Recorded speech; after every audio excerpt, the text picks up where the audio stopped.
मालदीव के राष्ट्रपति मोहम्मद मुइज़्ज़ू ने अहम बयान दिया है। चीन के अपने 5 दिन के दौरे से लौटे मुइज़्ज़ू ने मीडिया से बात करते हुए कहा कि उनका देश छोटा हो सकता है, लेकिन इसका ये मतलब कतई नहीं कि उन्हें हमें धौंस देने का लाइसेंस मिल गया है। उनका ये बयान ऐसे वक्त आया है जब भारत और मालदीव के बीच कूटनीतिक रिश्ते तनाव से गुजर रहे हैं। नवंबर में राष्ट्रपति चुने जाने के बाद मुइज़्ज़ू पहली बार चीन के आधिकारिक दौरे पर गए थे। चीन से लौटने के बाद उन्होंने मीडिया से बात करते हुए कहा, हम समंदर में छोटे छोटे द्वीपों का देश हैं। हमारे पास 9 लाख वर्ग किलोमीटर का एक्सक्लूसिव इकोनॉमिक जोन है। मालदीव उन देशों में से एक है जिनके पास इस समंदर का बड़ा हिस्सा है। उन्होंने कहा, ये समंदर किसी एक खास देश का नहीं है।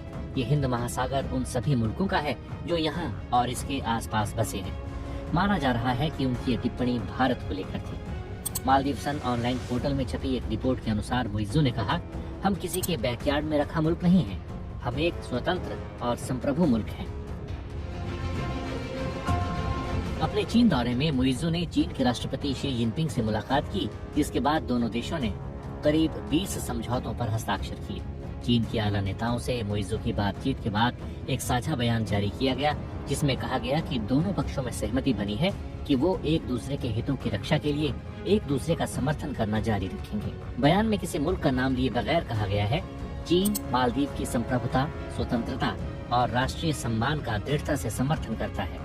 अपने राष्ट्रीय हितों को देखते हुए मालदीव विकास के पथ पर आगे बढ़ने का समर्थन और सम्मान करता है और मालदीव के अंदरूनी मामलों में किसी तरह के बाहरी हस्तक्षेप का कड़ा विरोध करता है। माले में हुए संवाददाता सम्मेलन में मुइज़्ज़ू ने बताया कि चीन मालदीव को 13 करोड़ अमेरिकी डॉलर की आर्थिक मदद देने के लिए तैयार हो गया है। उन्होंने कहा कि इस मदद का बड़ा हिस्सा राजधानी में सड़कों के पुनर्निर्माण पर खर्च किया जाएगा। इस दौरे के दौरान दोनों मुल्कों के बीच मालदीव राष्ट्रीय एयरलाइन मालदीवियन के चीन से घरेलू उड़ानें शुरू करने पर भी सहमति बनी। दोनों मुल्कों ने कुल्लू माले में एकीकृत पर्यटन क्षेत्र विकसित करने से जुड़े समझौते पर भी हस्ताक्षर किया है। इसके लिए चीन 5 करोड़ अमेरिकी डॉलर की मदद देगा। इसके अलावा चीन विलीमाले में 100 बिस्तर का एक अस्पताल बनाने के लिए भी अनुदान देगा। मुइज़्ज़ू का चीन दौरा ऐसे वक्त हुआ जब भारत मालदीव के रिश्तों में तनातनी देखी जा रही थी। पीएम मोदी को लेकर आपत्तिजनक टिप्पणी के कारण मालदीव में 3 मंत्रियों को निलंबित किया गया था। बीते दिन भारत के विदेश मंत्री एस जयशंकर ने भी मालदीव को लेकर एक सवाल के जवाब में अपनी बात रखी थी। I cannot, guarantee that in every country, in every day, everybody will support us or agree with us.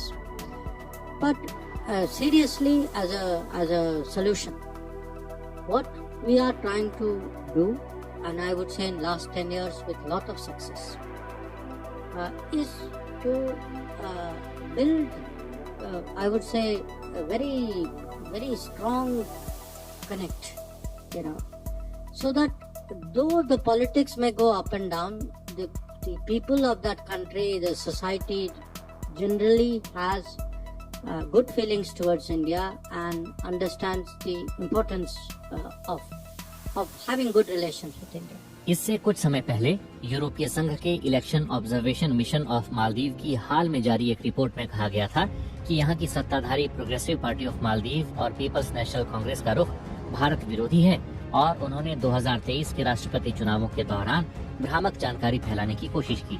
इसी चुनाव में मुइज़्ज़ू पीपीएम के उम्मीदवार के तौर पर मैदान में उतरे थे। उस वक्त पार्टी का नेतृत्व पूर्व राष्ट्रपति अब्दुल्ला यामीन कर रहे थे, जिन्हें चीन समर्थक के रूप में देखा जाता है। अब्दुल्ला यामीन फिलहाल भ्रष्टाचार के आरोप में जेल की सजा काट रहे हैं।